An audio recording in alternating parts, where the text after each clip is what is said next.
Okay friends, so last week ఏం చెప్పుకున్నాము అంటే ఆత్మ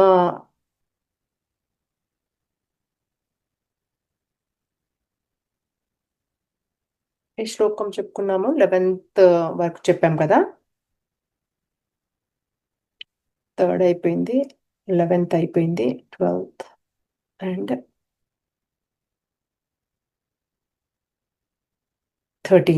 13th అయిపోయింది. సో మనకు దేహానికే బాల్యము, యవ్వనము అండ్ ముసలితనము, కానీ ఈ ఆత్మకు ఎప్పటికీ శాశ్వతమైంది అని చెప్పుకున్నాము. ఓకే, సో ఈ ఆత్మ అనేది దేహం పోయిన తర్వాత కూడా మనకి ఆత్మ అనేది ఎప్పటికీ ఉంటుంది. ఎందుకంటే ఆత్మ అనేది శక్తి, దానికి నశించడము ఉండదు, ఉద్భవించడము ఉండదు, ఎప్పటికీ ఉంటుంది. అదే మన ఆత్మ యొక్క తత్వము. ఓకే, ఎందుకు తెలుసుకోవాలి ఈ ఆత్మ యొక్క తత్వం? మనకి తెలిసినాక మనకు ధైర్యం వస్తుంది, అంతే కదా. ఎందుకంటే అర్జునుడు మనకు యుద్ధం చేసేటప్పుడు సొమ్మసిల్లిపోయాడు కదా, కూలిపోయాడు, నేను చెయ్యను అని. ఎందుకు అంటే తన యొక్క మనసు చాలా ఆవేదనగా అయింది. సో మనకు కూడా చాలా ఆవేదనగా అవుతూ ఉంటుంది. మనము ఈ జీవితం అనేదే చాలా బాధలు సుఖాలతో కూడుకున్నది, అంతే కదా. సో సుఖం వచ్చినప్పుడు పర్వాలేదు, బాగుంటుంది, కానీ దుఃఖం వచ్చినప్పుడే కదా అంత ప్రాబ్లము.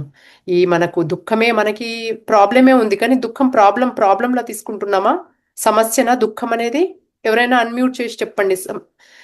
మనకి ఈ జీవితం అనేది సమస్యను సమస్యగా తీసుకుంటామా, ఏ రకంగా తీసుకుంటాము? మీరు చాలా రోజుల నుండి ధ్యానం చేస్తున్నారు కదా, చెప్పండి. ఎవరైనా అన్మ్యూట్ చేసి చెప్పండి. యా, రాధాకృష్ణ గారు మాట్లాడు. ఆత్మ ప్రణామాలు మేడం.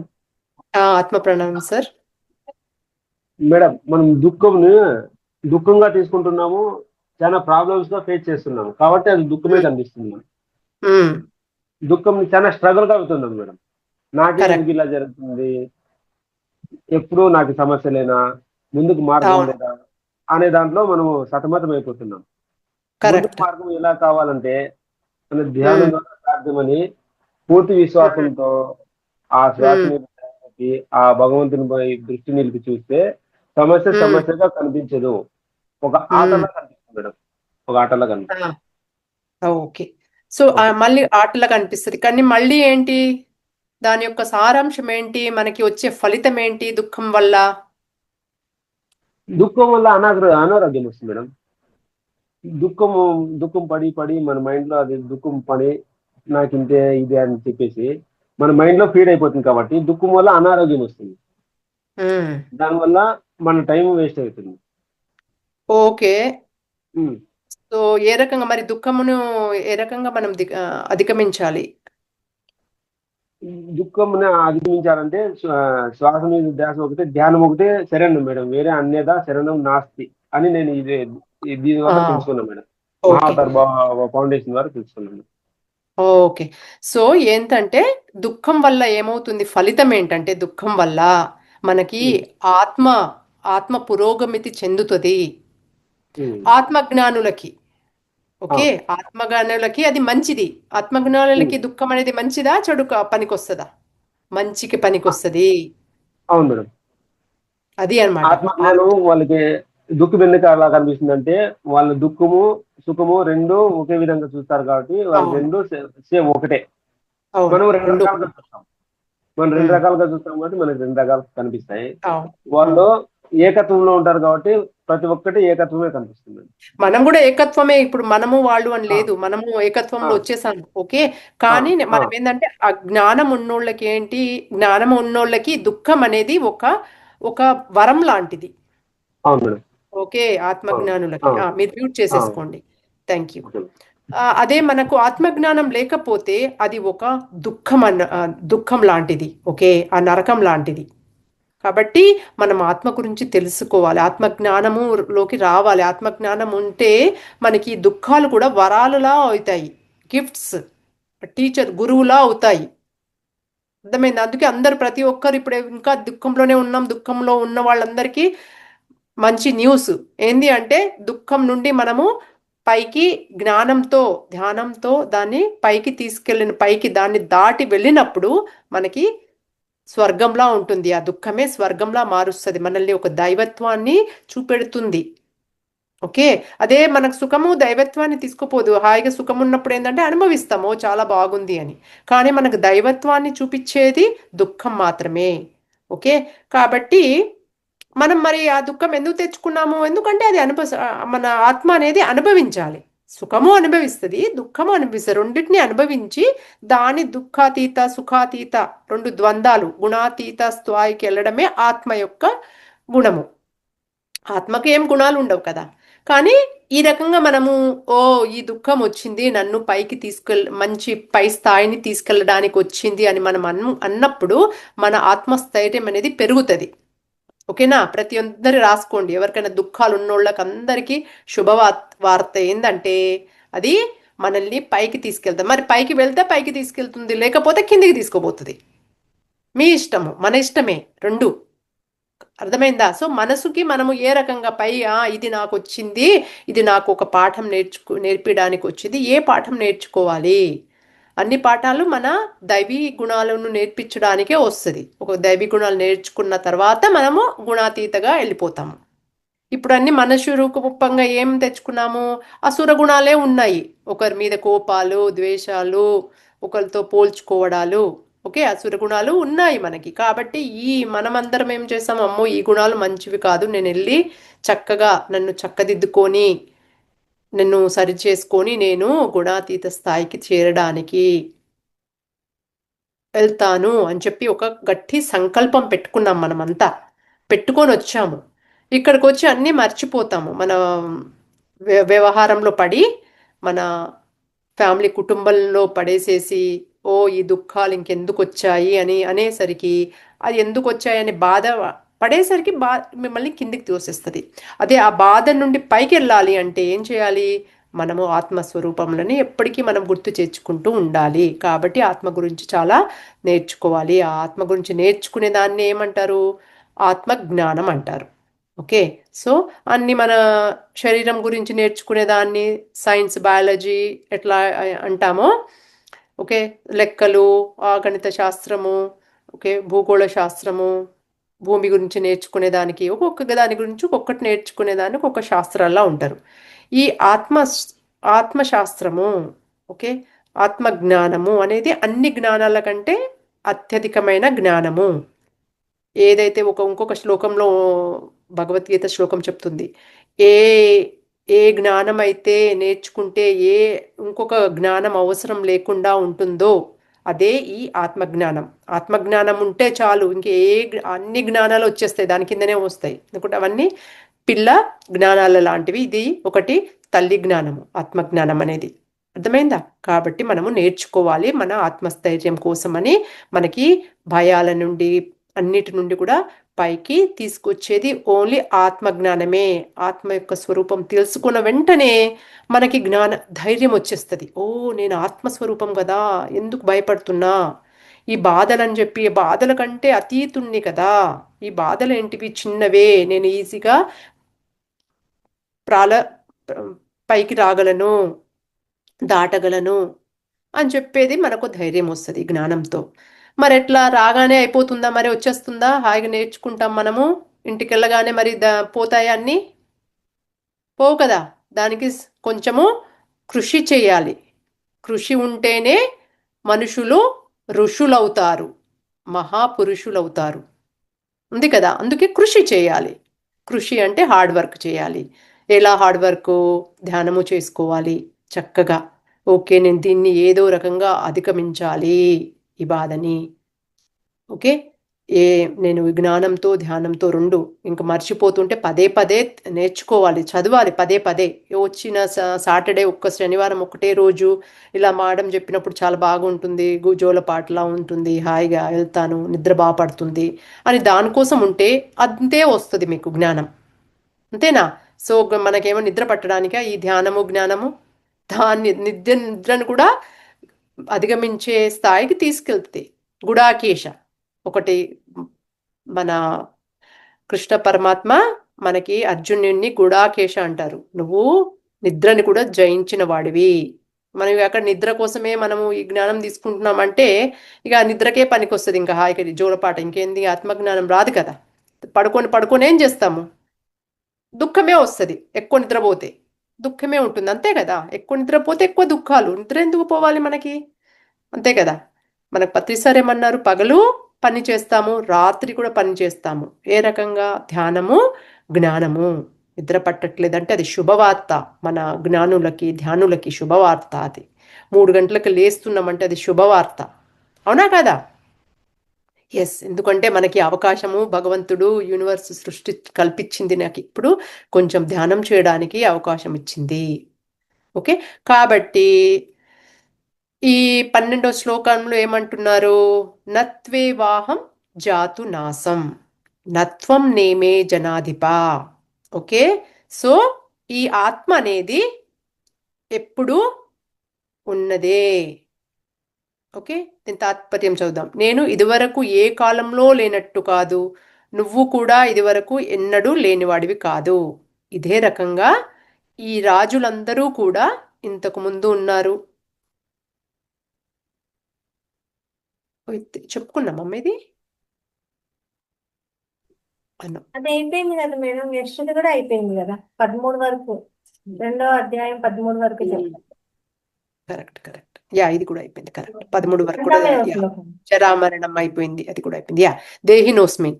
యా, సో దేహినోస్మిన్ యథా దేహే ఇది కూడా అయిపోయింది. కౌమారం యవ్వనం జర. ఓకే. సో ఎందుకు యా రివిజన్ చేస్తున్నాం కదా. ఎందుకు అంటే ఈ యవ్వనము, యూనో, ఈ బాల్యము యవ్వనము ముసలి అనేది ఒక శరీరానికి మనకే తెలుస్తుంది. చిన్నగా పుట్టినాము, పుట్టి పెరుగుతున్నాము, ముసలిదోళ్ళం అవుతున్నాము, మన కళ్ళ ముందే మనకు తెలుస్తూ ఉంది. ఓకే. సో ఆ బాల్యం అనేది చనిపోయింది, అది యవ్వనం అనేది పుట్టింది. యవ్వనం చనిపోయినాక ముసలితనం అనేది పుట్టింది మనకి. ఓకేనా? ఒక్కొక్కటి ఇది కూడా ఒక జన్మలు అన్నంటే. ఓకే. ఈవెన్ పడుకున్నది కూడా, పడుకోవడము లేవడం కూడా జన్మ మరణాలతో సమానము. మనం మరణించినప్పుడు కూడా అలాగే ఉంటాము. నిద్రలో అయితే ఎలా కలలు వస్తాయో అలాగే ఉంటుంది. ఆత్మకు బాధగా ఉంటుంది.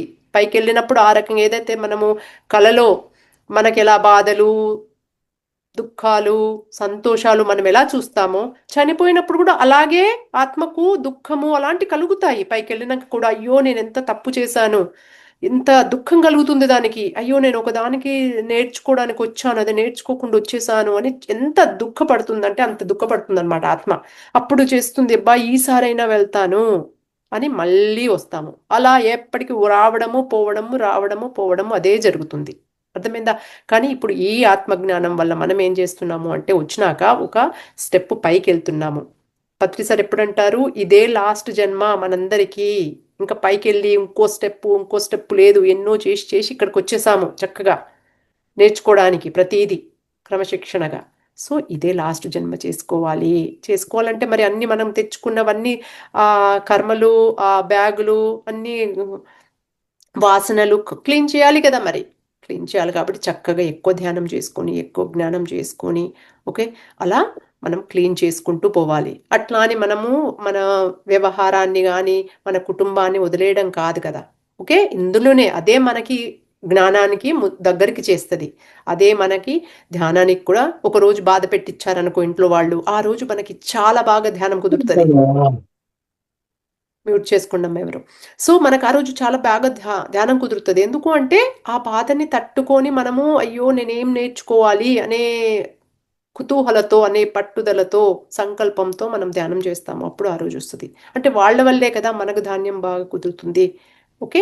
దానివల్ల ఫలితం ఏంటి అంటే మనము అక్కడ నుండి జ్ఞానం వస్తుంది. ఓ ఇది చేయాలి, అప్పుడు దాన్ని సరిదిద్దుకొని ఇంకొకసారి అది రాకుండా చూసుకుంటాము.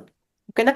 కాబట్టి ఈ శరీరానికి అన్నీ ఉన్నది, ఆత్మకు ఏది లేదు అనేదని మనకి ముందు శ్లోకం చేస్తుంది. ఇప్పుడు ఏంటంటే య ఏనం వేత్తి హంతారం యశ్చైనం మన్యతే హతం ఉభౌ తౌ న విజానీతః నాయం హంతిన హన్యతే. ఓకే. సో ఏంటిది దీని యొక్క తాత్పర్యము? ఈ ఆత్మకు చంపేది కాదు, చంపబడింది కాదు. ఇది చంపేది చంపబడేది అంతా అజ్ఞానులకే, కానీ జ్ఞానులకు కాదు.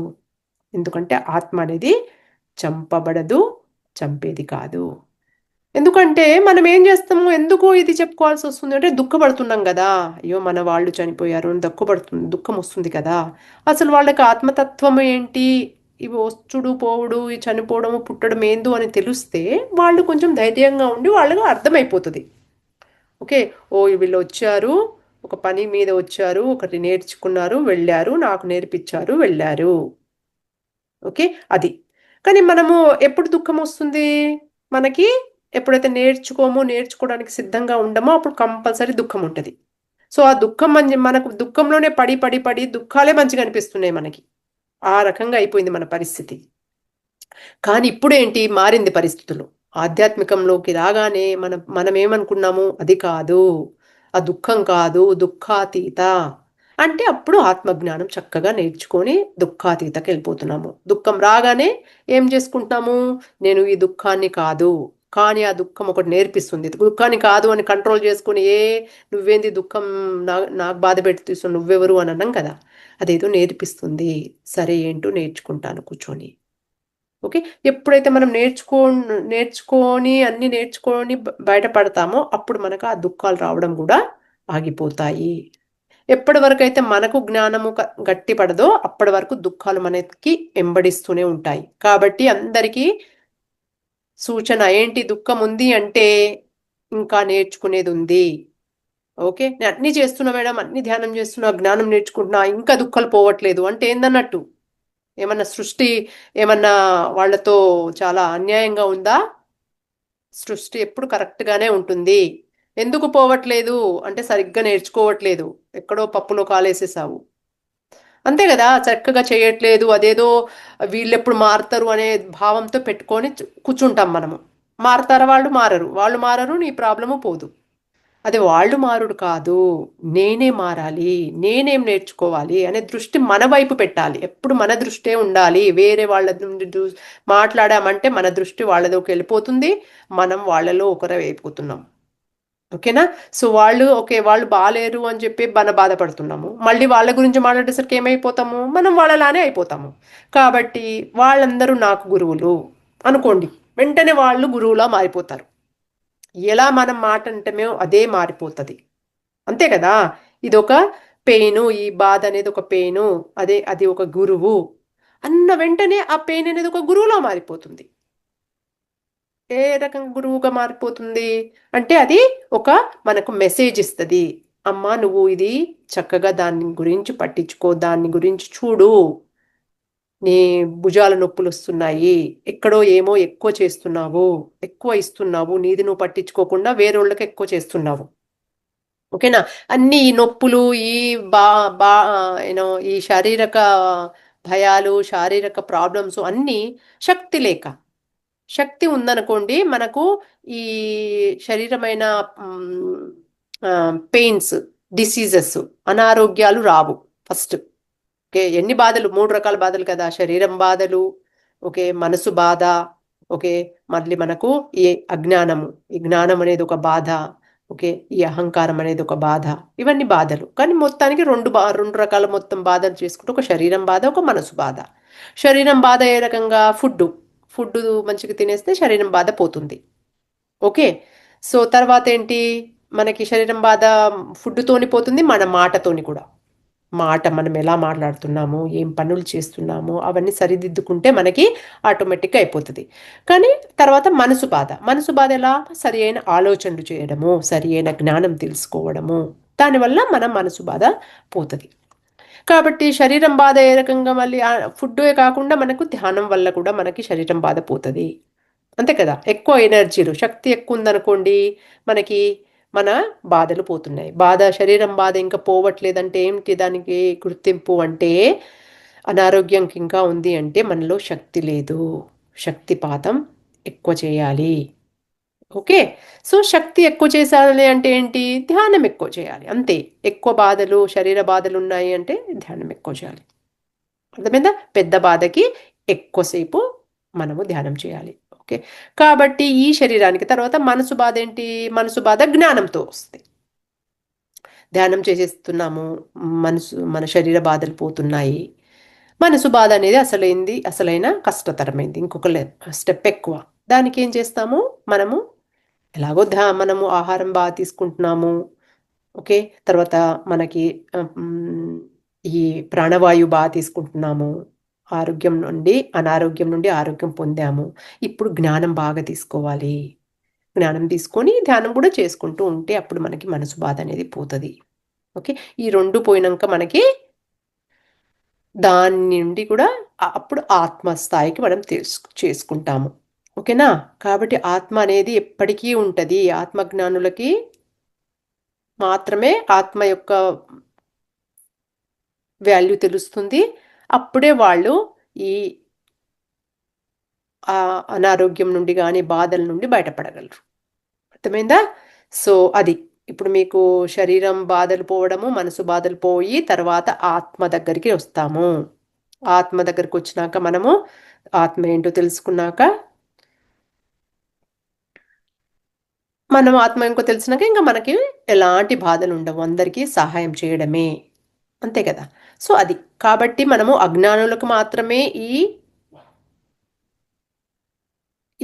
దేహము అనే దాని మీద ఎక్కువ ఆధారపడి దేహం యొక్క కార్యక్రమాలే చేస్తూ ఉంటారు. ఓకే, జ్ఞానం వచ్చినాక మనమి ఆత్మజ్ఞాని ఎలా జీవించాలి అని చెప్పేసి మనము ఈ భగవద్గీత నుండి కానీ లేకపోతే మాస్టర్స్ దగ్గర నుండి కానీ, ఓకే, వాళ్ళు ఎలా జీవించారో వాళ్ళ యొక్క బాటలో నడుస్తూ వాళ్ళ యొక్క ప్రబోధాలు వింటూ మనము పైకి వెళ్తూ ఉంటాము.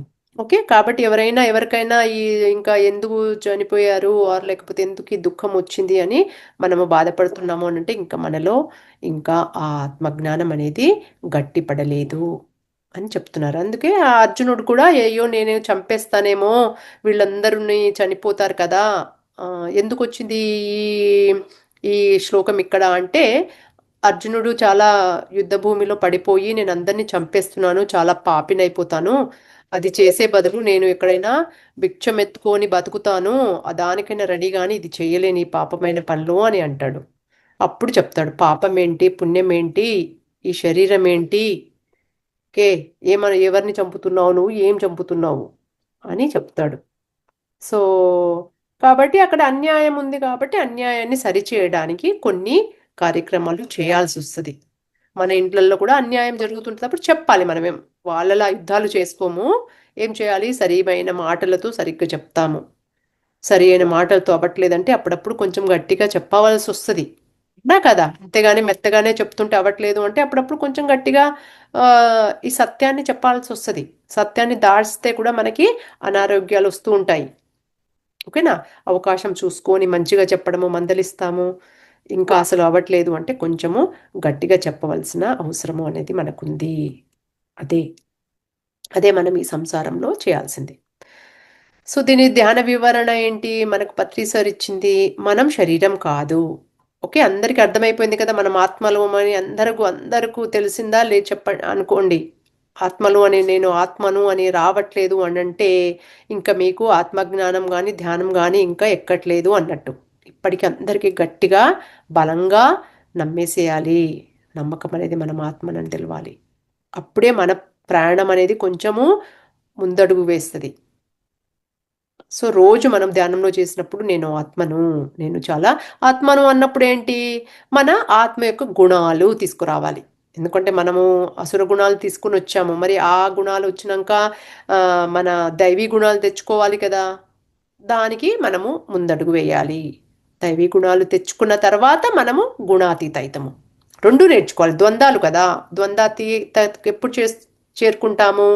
ఈ ద్వంద్వాలు తెలుస్తేనే ద్వంద్వాతీతకి వెళ్తాము. రెండు ద్వంద్వాలు తెలియకపోతే, వాటిని అనుభవించకపోతే ద్వంద్వాతీతకి ఎలా చేరుకుంటాము? అవునా కాదా? కాబట్టి రెండు అనుభవిస్తాము. అందుకే మనము బాధ అనుభవిస్తాము, బాధల నుండి నేర్చుకుంటాము, ఆనందము అనుభవిస్తాము.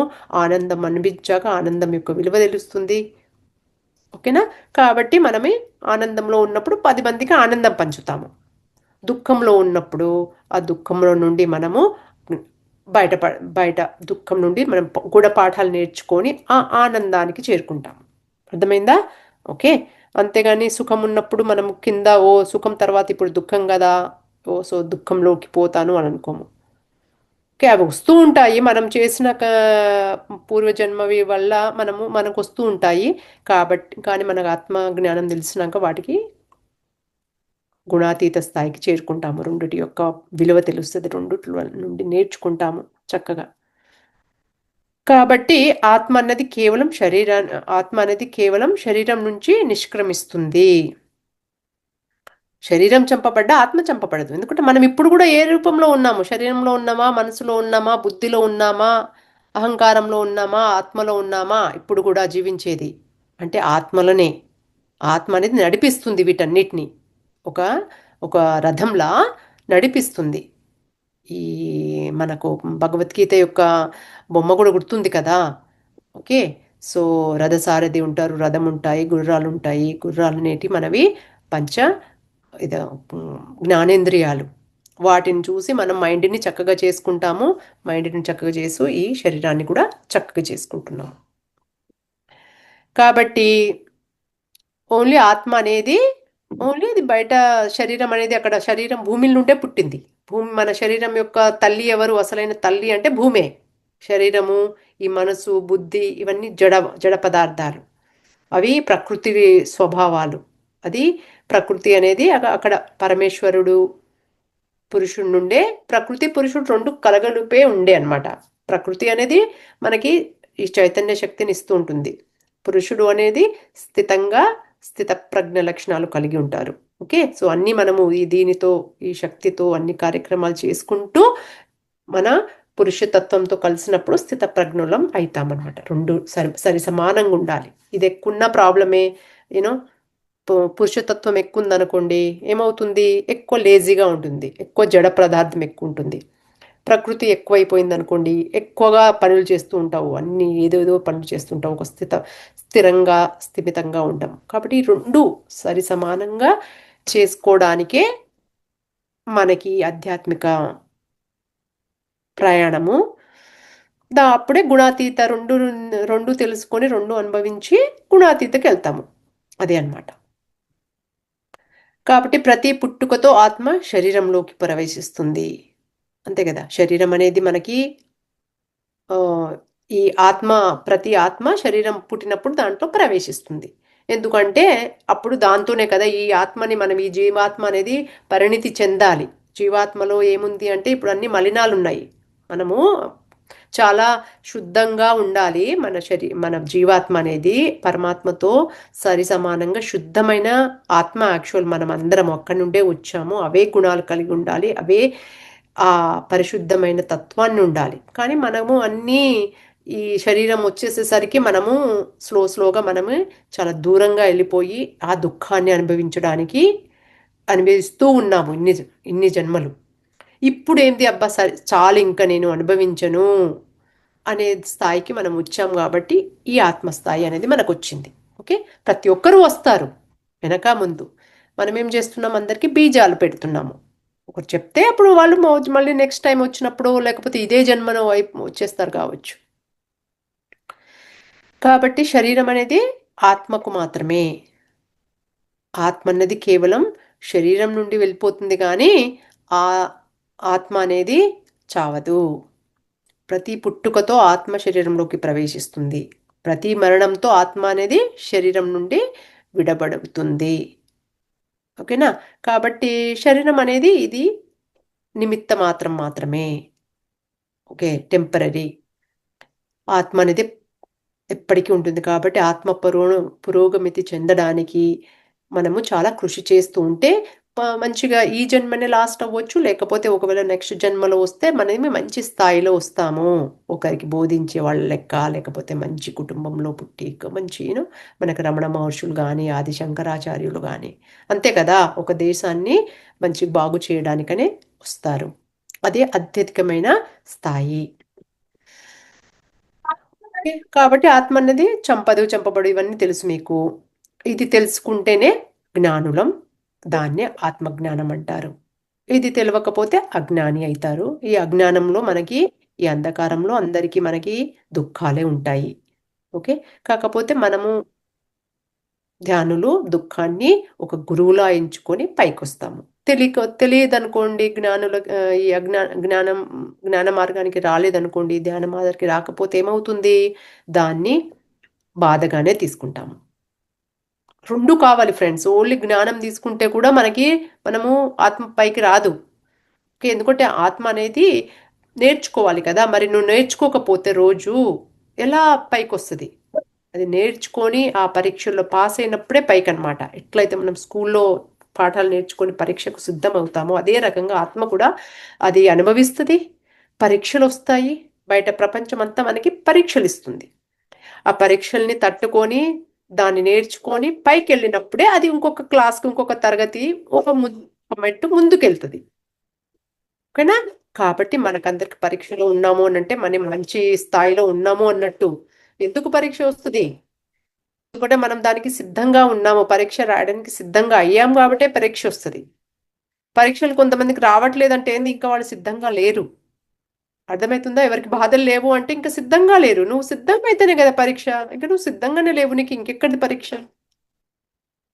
సరిపోయింది కదా లెక్క అది. కాబట్టి పరీక్షల్లో వచ్చినప్పుడు మనము కిందికి కుంగకుండా, మనకి ఈ జ్ఞానం ఉన్నప్పుడే కదా దాన్ని గట్టిగా పట్టుకొని మనము దాన్ని దిగమింగి దాన్ని నుండి నేర్చుకొని పై స్థాయికి వచ్చాం. ఒక్కసారి నేర్చుకున్నాక అది మనకి ఎంత చక్కటి పాఠం నేర్పిస్తుంది తెలుసా? చాలా ఆ దైవీ లక్షణాలు వచ్చేసేసి ఎవరైనా ఆ బాధలో ఉంటే మనకి వాళ్ళకి సహాయం చేయాలనిపిస్తుంది. అయ్యో పాప మా బాధలో ఎందుకున్నావయ్యా బాబు, ఈ జ్ఞానం సైడ్కి రా. ఎందుకంటే మనం అనుభవించున్నాం కదా, అనుభవించున్నాము ఈ ప్రాపంచికంగా అన్నీ, ఈ అసుర గుణాలతోని, అరిషడ్ వర్గాలతోని, ఈ కోపాలు, ఈ ద్వేషాలు, ఓకే, నాది నీది, ఈ ఆస్తులు అంతస్తులతోని మనకు విసిగెచ్చేసేసి దాని నుండి వచ్చినప్పుడు వాళ్ళకి ఈ బోధన చేయాలి, వాళ్ళకి నేర్పించాలి అసలు ఎందుకు వచ్చారు వాళ్ళు, అసలు ఏం చేస్తున్నారు. ఓకేనా? ఎవరితోనైనా ఇట్లా మాట్లాడండి. మీరు ఏం చేస్తున్నారు, మీరు ఇంత సంపాదిస్తున్నారు, ఎవరికి ఇచ్చిపోదామని, మీరు ఎంజాయ్ చేస్తున్నారా? ఓకే, ఎస్పెషల్లీ పెద్దవాళ్ళకి, ఓకే, 60-70 సంవత్సరాలు అయినా కానీ వాళ్ళందరూ ఇంకా ఆస్తులతోని, ఇంకా అంతస్తులతోని అవే ఉంటారు. వాళ్ళతో ఒక్క ప్రశ్న వేసి చూడండి. ఓకే, అంటారు వాళ్ళు, మా మనవళ్ళకు మనవరాలు, అరే నువ్వే ఎంజాయ్ చేయట్లేదు, నువ్వు సంపాదించుకుంది నువ్వు కదా ఎంజాయ్ చేయాలి, వాళ్ళకెందుకు? కూర్చో. ఏం చేయాలి? కూర్చొని మరి ఏం చేయాలి? కూర్చొని మాకు పొద్దుపోదు, ఏం చేయాలి? పిచ్చి లేస్తుంది. పిచ్చి ఎందుకు లేస్తుంది? ధ్యానం చేయండి, ఈ జ్ఞానం రోజు చేయండి. ఓకే, చేసి ఒక మాస్టర్ని అక్కడ పెట్టేసేసి రోజు ఇగో ఈ మాస్టర్ది వినండి. ఓకేనా? అలా చెప్పి చూడండి ఫస్ట్. అప్పుడు వాళ్ళకి అట్లీస్ట్ వాళ్ళు అలా ఆలోచించడానికి కొంచెము ముందుకెళ్తారు. కొంచెం మనం సహాయం చేసిన వాళ్ళం అవుతాము. అంతేగాని వీళ్ళు ఎప్పుడు మారరు, వీళ్ళు ఇంతే అని అన్నామనుకోండి, మారరు అంతే. ఓకేనా? కాబట్టి మనం ఫస్ట్ దానికి సిద్ధంగా ఉండాలి. ఆ స్థైర్యం తెచ్చుకోవాలంటే మనము ఆ రకంగా అవ్వాలి. కాబట్టి ఈ ఆత్మజ్ఞానంకి వచ్చిన వాళ్ళకి అందరికీ అది తెలుసు. లేకపోతే బాధనే. మళ్ళీ ఏమవుతారు? వాళ్ళు తెలుసుకుపోతే మళ్ళీ అందులోనే వస్తారు, అదే ఊబిలో వస్తారు, మళ్ళీ ఎక్కడా పోరు, అందులోనే వస్తారు. అదే సంసారంలో ఎవరిలోనో ఏదో బిడ్డగానో మనవరాళ్ళు ఎట్లో పుడతారు మళ్ళీ. ఎందుకంటే దాని మీద ప్రేమ ఎక్కువ ఉంటుంది. అదే ఈరోజు చెప్పేసినా మనకు కుండ బద్దలు కొట్టేసినట్టు మనకు వాళ్ళకి సత్యం చెప్పేశామనుకోండి, వాళ్ళు కొంచెం ఆలోచిస్తారు, కొంచెం ఆత్మకం ఇదేదో బాగానే ఉంది వీళ్ళు చెప్పింది, ఎందుకంటే ఎవరు చెప్పలేదు ఇప్పటి వరకు వాళ్ళకి. ఓకే, కాబట్టి మనకు వాళ్ళు ఎదురుపడ్డారు, మన కళ్ళల్లోకి ఎందుకు వచ్చారు వాళ్ళు మరి? అవునా కదా? ఆలోచించాలి.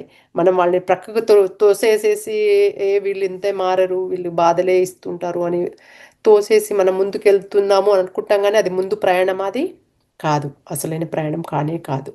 వాళ్ళకు చెప్పాలి, మనం చేసేది ఏదో చేయాలి, అప్పుడే మన ముందు ప్రయాణం అనేది వస్తుంది. అర్థమైందా? కాబట్టి మనం చేయాలి. చేసినాక మనకు నేను చెప్పేది చేశాను, అక్కడ చెప్పాను, ఇంకా అది వాళ్ళ ఇష్టము. ఒక మాస్టర్ని కూడా ఉండేటట్టు ఒక మాస్టర్ని కూడా తయారు చేయాలి ఆ ప్రదేశంలో. ఏదైనా మనం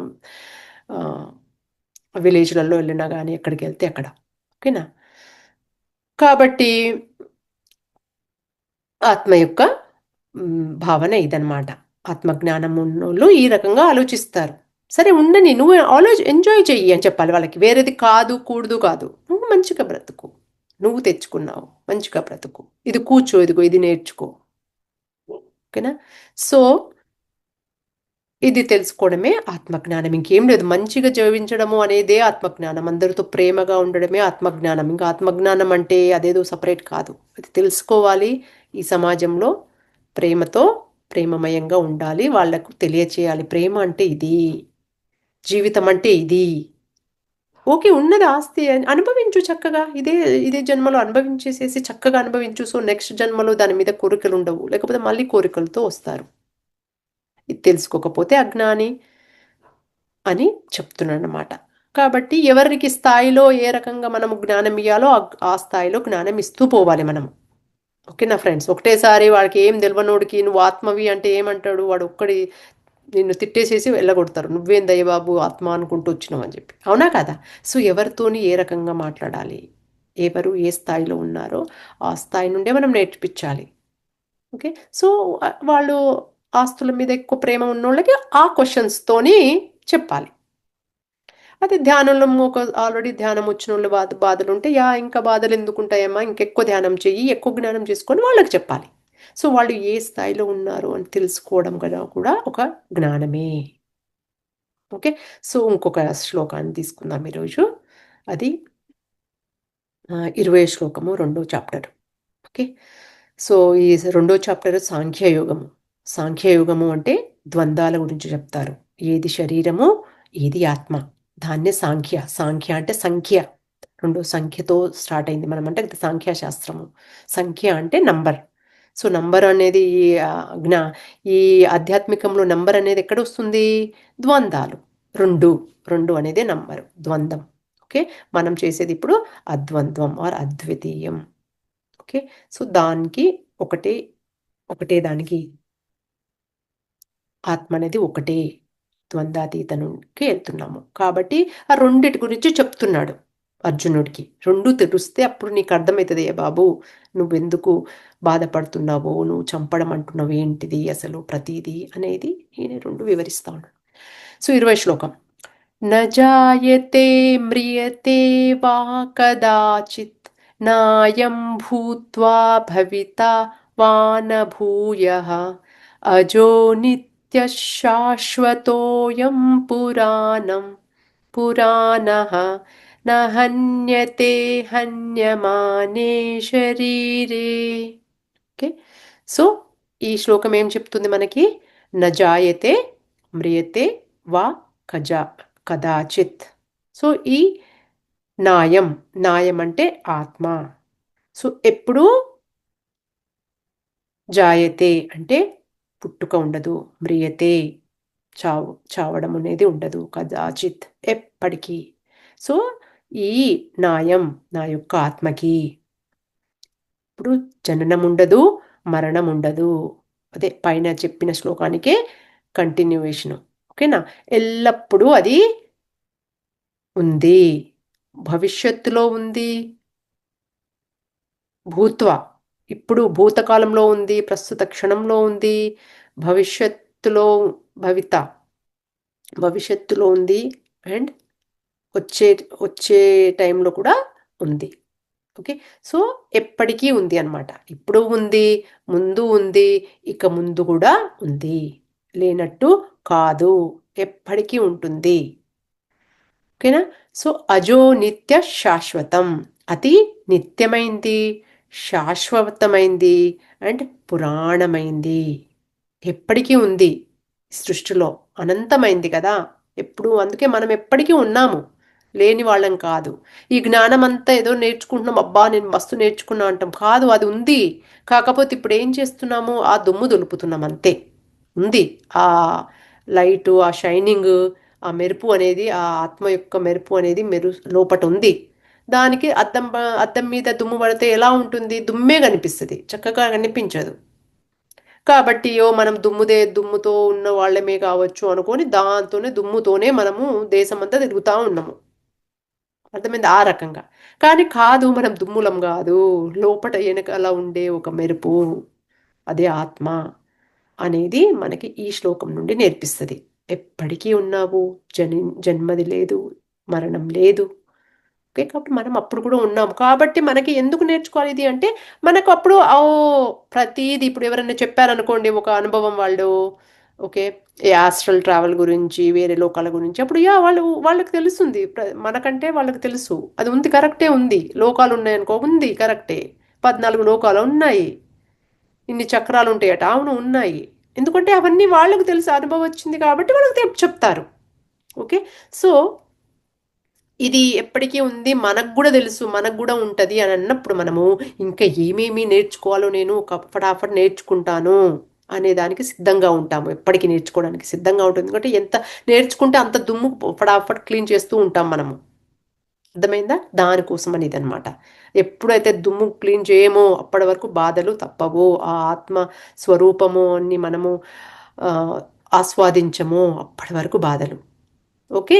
కాబట్టి ఆ బాధల నుండి మనము పైకి రావడానికి ఈ శ్లోకం మనకు చెప్తుంది. ఎప్పటికీ ఉంది, పురాణమైంది, శాశ్వతమైంది. ఈ శరీరం చచ్చిపోయినా నా హన్యతే హన్యమానే శరీరే.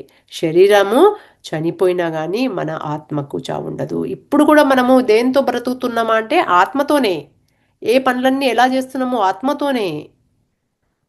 ఆత్మ చేపిస్తుంది. ఎందుకంటే ఆత్మ అనేది నడవదు కదా, అది ఎనర్జీగా ఉంటుంది. ఈ మన శరీరంతో మనసుతోనే నడిపిస్తుంది. ఎందుకు అంటే మనం ఆ అనుభూతి చెందాలి. చక్కటి అనుభూతి చెందాలి కదా. రెండు అనుభూతులు చెందాలి. మంచి చూడాలి, చెడు అది బాధ కూడా చూడాలి. కాబట్టి ఇక్కడికి వచ్చినాక మనకు బాధ అనేది ఒక బాధలా ఉంటుంది. అదొక అనుభూతి. అదొక ఒక తీయని అనుభూతి. తీయది ఎలా ఉందో ఇది కూడా ఒక అనుభూతి. అర్థమైంది. అప్పుడు బాధని కూడా మనము బాధలా తీసుకోము. అది అంత అంత గట్టిగా మనకు ఆత్మజ్ఞానం వస్తే ఫ్రెండ్స్, బాధ అనేది ఎవరన్నా అంటే ఏంటమ్మా బాధ అంటున్నావు, దాంట్లో నుండి నేర్చుకుంటే బాధ ఎక్కడది? అదో గురువు కదా, అదో టీచర్ కదా. మరి ఆ టీచర్గా నువ్వు సిద్ధంగా లేనప్పుడు మరి ఎప్పుడో అప్పుడు మళ్ళీ రావాలి కదా. నేర్చుకోకపోతే మళ్ళీ రావాలి. అది నువ్వు కాదు లేదు అన్నాం అనుకోండి, మళ్ళీ ఎప్పుడు? అదనమాట. కాబట్టి ఈ శ్లోకం యొక్క అంతరార్థము, ఆత్మ పుట్టేది కాదు, చనిపోయేది కాదు. అలాగని ఒకప్పుడు ఉండేది, మరొకప్పుడు ఉండనిది కూడా కాదు. ఒకప్పుడు ఉంది, ఎప్పుడు లేదు అనేది కాదు.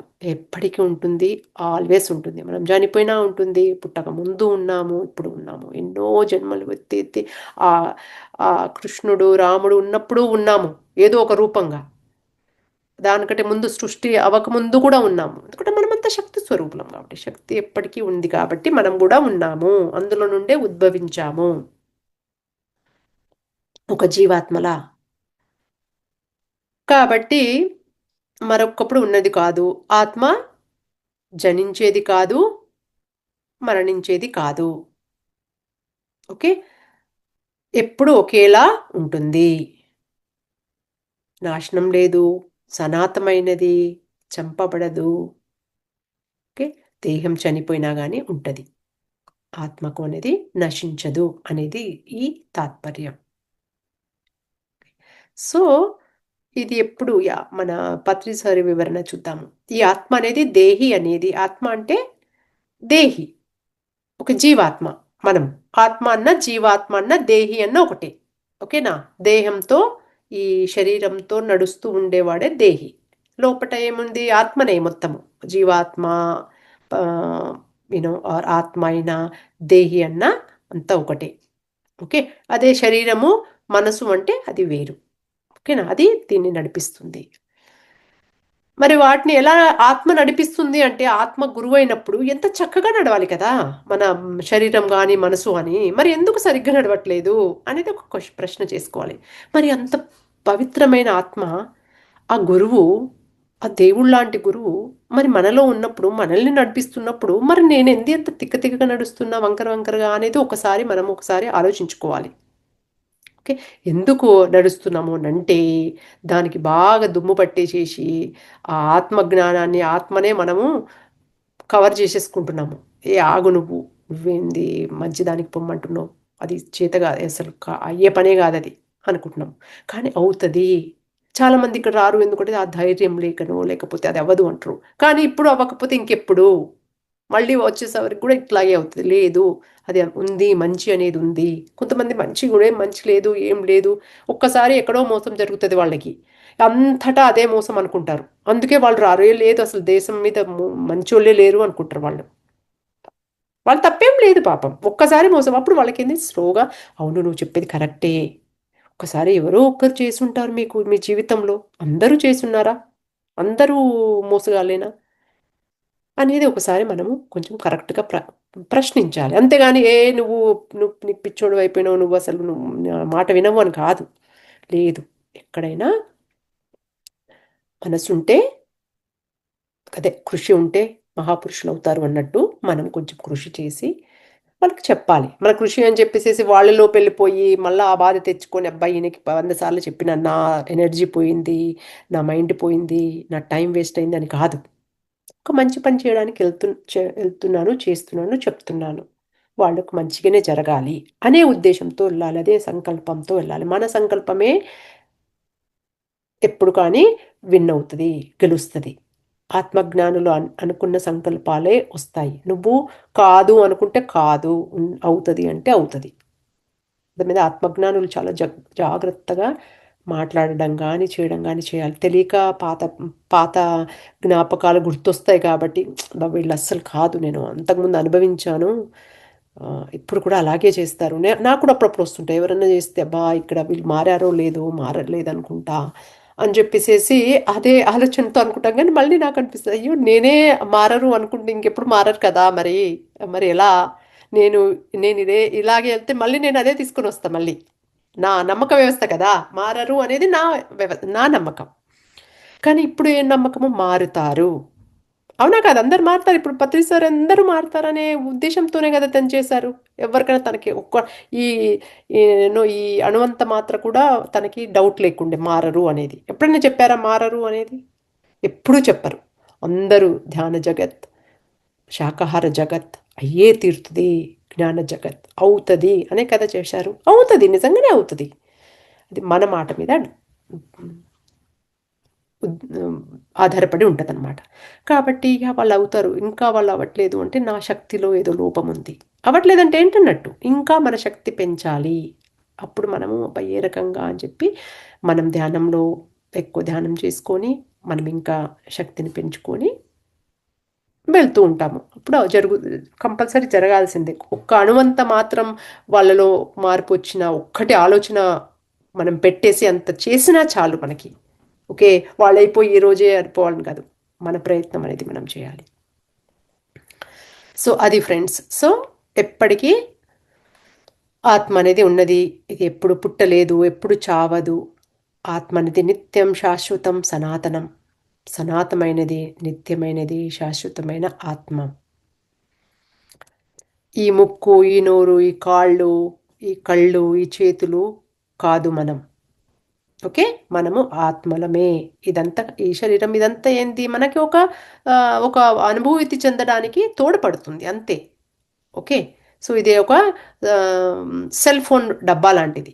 ఈ శరీరము అనేది ఈ అవయవాలు కానీ ఈ మనసు, బుద్ధి, అహంకారం అవన్నీ కూడా జడవైనవే. ఓకేనా? సో అందులో కూడా మళ్ళీ మనకు సూక్ష్మ శరీరం, స్థూల శరీరము అనేది కూడా వస్తాయి కదా. ఇవన్నీ మీకు తెలిసే ఉంటుంది. ఈ శరీరం చంపబడితే ఆత్మ చంపబడదు. ఓకే, ఈ దేహం నశిస్తే దేహి నశించదు. ఎందుకంటే ఈ శరీరం అనేది తల్లి భూమి కాబట్టి భూమిలో నుండి ఈ శరీరం పుడుతుంది. దాంట్లోకి ఆత్మ వచ్చి ఒక షైనింగ్ కాంతిలా దానికి వచ్చి తోడ్పడి అక్కడి నుండి దానికి వెలుగునిస్తూ శరీరానికి పైకి తీసుకెళ్తూ ఉంటుంది. కానీ ఈ శరీరం అనేది భూమి నుండి కదా ఉద్భవించింది. భూమాత తల్లి కదా శరీరానికి. కాబట్టి దానికి ఒక పరిమితం అనేది ఉంటుంది, ఎప్పటికీ ఉండదు. అశాశ్వతమైంది కాదు కదా భూమి కూడా. ఈ చైతన్యంతో పుట్టిందే. భూమి కూడా శాశ్వతమైంది కాదు. అందులో భూమిలో ఉద్భవించిన వాళ్ళు మన మనుషులం కూడా శాశ్వతం కాదు. ఓకే, సో అందులో భూమాత తీసుకుంటుంది శరీరాన్ని.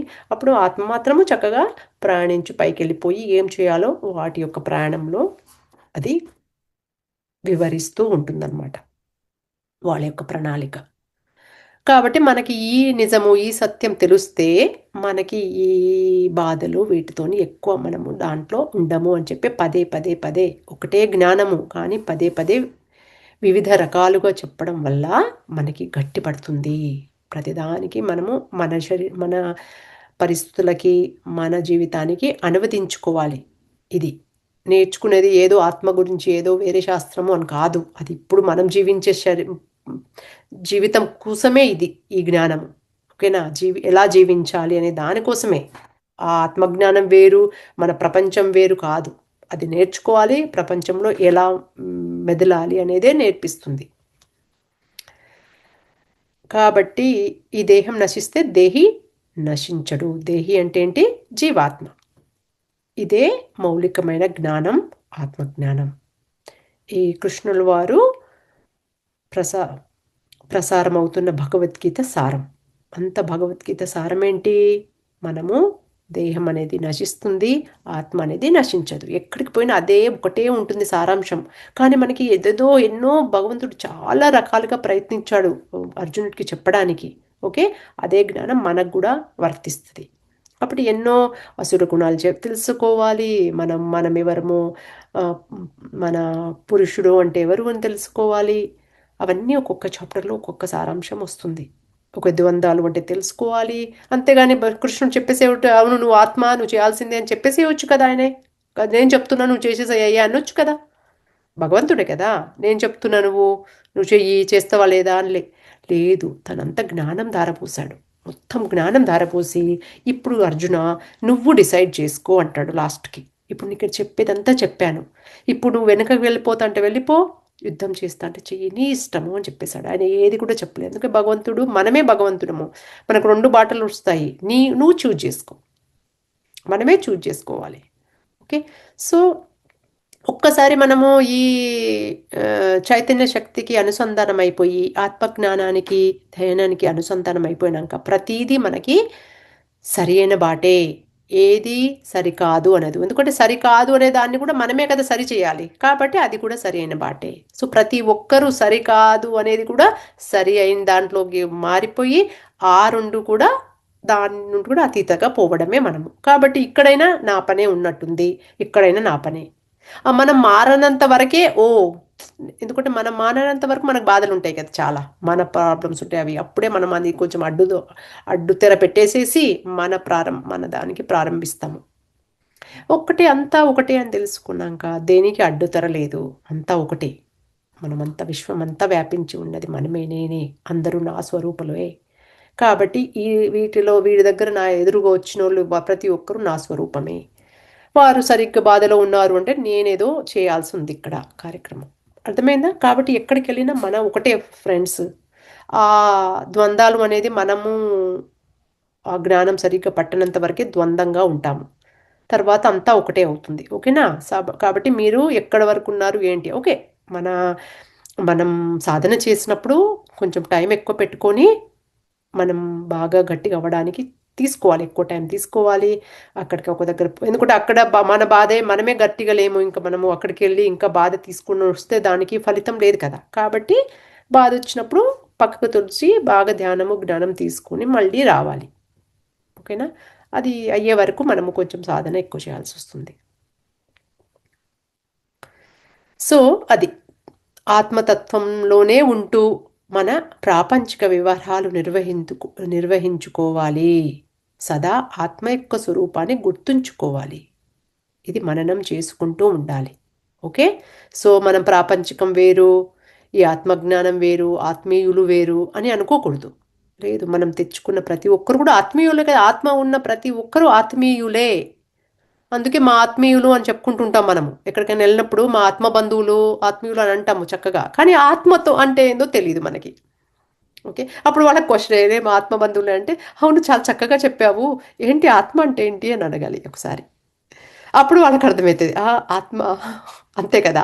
సో అప్పుడు వాళ్ళకి ఆ జ్ఞానం అనేది వాళ్ళకి బయట వస్తుంది అనమాట. ఓకేనా? మనం ఎప్పుడు వాడుతూ ఉంటాము, ఇక్కడికి వచ్చే వరకు కానీ కరెక్టే మనం వాడుతూ ఉన్నాం కదా అన్నీ చక్కగా. కాకపోతే మనం అజ్ఞానంలో వాడుతూ ఉంటాము. జ్ఞానం వచ్చినాక కొంచెం గట్టిగా వాడతాం. ఓకే ఫ్రెండ్స్, కాబట్టి ఈ 2 శ్లోకాలతో ఈరోజు ముగిస్తాము. కాబట్టి ఎల్లప్పుడూ మనము ఆత్మతత్వంతో జీవిస్తూ ఆ ఆత్మజ్ఞానాన్ని మనలో ధారాళంగా ప్రవహింపజేస్తూ ధ్యానం చేసుకున్నప్పుడు ఆ ప్రాణశక్తి వస్తుంది. ఆ జ్ఞానం తీసుకున్నప్పుడు ఆ జ్ఞానశక్తి వస్తుంది. ఆ జ్ఞానశక్తి ప్రాణశక్తిని రెండింటిని మిళితం చేసుకుంటూ మనం పోవడమే మన యొక్క ఈ సంసారము, కుటుంబము. అదే మన ఆత్మస్థాయి. అంతే, 2 సెపరేట్ ఉండదు, ఒకటే. ఓకేనా? కాబట్టి అందరితో మీరు ఏమేమి ఏ స్థాయిలో ఉన్నారో మీరే విశ్లేషించుకోవాలి రోజు. ఓకేనా? విశ్లేషించుకొని రాసుకోండి, బుక్‌లో రాసుకోండి. ఈ బాధ ఎందుకొస్తుంది? ఏమొస్తుంది? అందరు జర్నలింగ్ పెట్టుకోవాలి, రాసుకోవాలి. ఈ జ్ఞానం ఉంటే కూడా రాసుకోవాలి. రాసుకొని దాన్ని మననం, శ్రవణం, మననం, నిధిధ్యాసనం చేసుకోవాలి. అప్పుడే వస్తుంది. ఉట్టుకనే లేకపోతే ఇది ఎన్ని జన్మలు చేస్తారు? వచ్చి వినడము వెళ్ళిపోవడం, వచ్చి వినడము వెళ్ళిపోవడం, మళ్ళీ ఆ బాధలు ఎక్కడున్నాయి అక్కడే ఉంటాయి. మనం ఎక్కడున్నామో అక్కడే ఉంటాము. ఏ మార్పు లేకపోతే ఎందుకమ్మా? అవునా కాదా? అప్పుడు పెద్ద మార్పు, అప్పుడు మన భగవంతుడు ఒక పెద్ద పరీక్షలాగా ఒకటి ఇచ్చేస్తాడు. బాధ, పెద్ద బాధ. చిన్న బాధలు సరిపోవట్లేదు వీళ్ళకి, ఇంకా మారట్లేదు అని పెద్ద బాధ వస్తుంది. సరే, మీరు ఆ బాధ తీసుకోవడానికి రెడీగా ఉన్నారు అంటే ఇంకా దానికి ఎవరు ఏం చేయలేరు కదా. అది అది కాబట్టి లేదు, నాలోనే నేను ఎప్పటికప్పుడు నేను సరి చేసుకున్నాను, అంతే కదా. ఒక టీచరు స్టూడెంటే మనం బాగా మంచిగా నేర్చుకుంటూ రోజు ప్రతి పాఠాలు చక్కగా నేర్చుకొని క్లాస్కి వచ్చి కంఠస్థం చేసి వస్తే టీచర్తో టీచర్కి ప్రాబ్లం ఉండదు కదా స్టూడెంట్కి. ఆ టీచర్ కూడా వాళ్ళకు బాధించరు. ఎవరైతే నేర్చుకోకుండా వస్తారో వాళ్ళకే కొరడా దెబ్బలు కొడతారు. ఎందుకంటే నేర్చుకోవాలి కాబట్టి ఆ బాధలతోనే, అమ్మో నాకు బాధలు పడ్డాయని పొయ్యి నేర్చుకుంటాడు. అట్లాగే ఇప్పుడు మీ పరీక్షలు వచ్చి ఆ కొరడా దెబ్బలు తినే వరకు ఉంటాను అంటే మీ ఇష్టం. అది ఎవరి ఇష్టం వాళ్ళది కదా. లేదు, నేను రోజు రోజు నేర్చుకుంటాను చక్కగా, ఓకే, నేను దానికి ఆ స్థాయి వరకు నేను తీసుకొచ్చుకోను, అప్పుడు మీరు మీ సాధన మీరు చేస్తూ ఉండండి. అప్పుడు మనకి ఎలాంటి ప్రాబ్లమ్స్ రావు, అడ్డు పోతూనే ఉంటాయి. మన పని మనం చేస్తున్నప్పుడు ఎలాంటి అడ్డు రాదు, చేయనప్పుడే అడ్డులు వస్తాయి. ఓకే ఫ్రెండ్స్, సో ఈ రోజుతో మనం ముగిద్దాము. ఎవరికైనా క్వశ్చన్స్ ఉంటే చెప్పండి. Thank you very much. అందరికీ ధన్యవాదాలు విన్నందుకు చక్కగా.